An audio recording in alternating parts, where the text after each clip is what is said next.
everything that the candidates up there have said, I back 100%. One of the things I'd like to ask is, what are the steps that you have planned to accomplish the goal?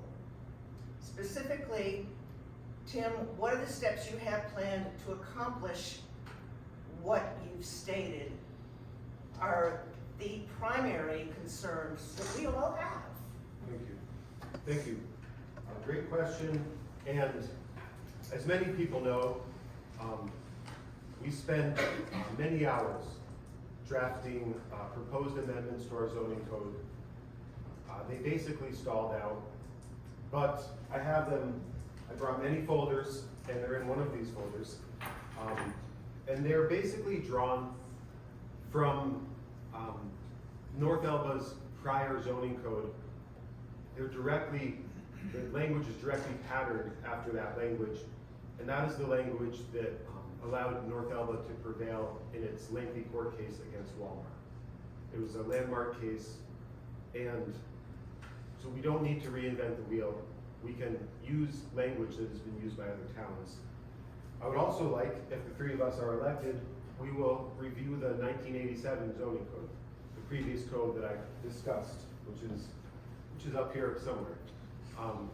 And while our previous zoning code was in every aspect slanted to allow the planning board to impose conditions on projects or give the planning board grounds to say no, our current code is pretty heavily slanted towards requiring our planning board to say yes. So, and I have reviewed the 1987 code, and I have marked specific passages that I would like us, the next board, to discuss and think about where we can incorporate those passages into this code.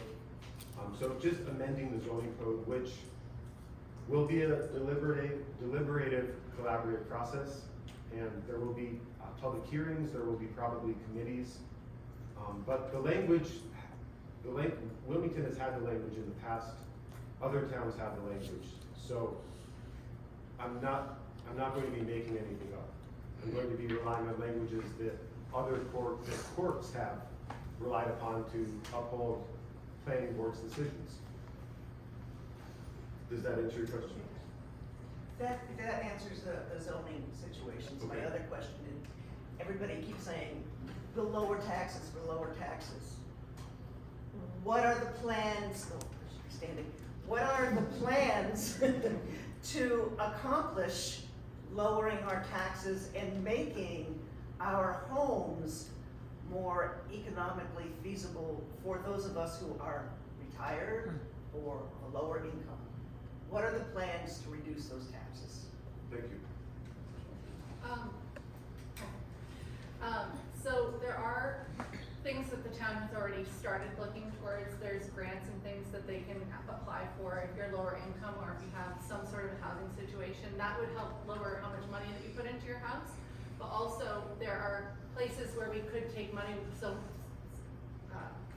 essentially taking money that we are spending from tax dollars and utilizing the bed tax dollars, that we could be taking that off the top.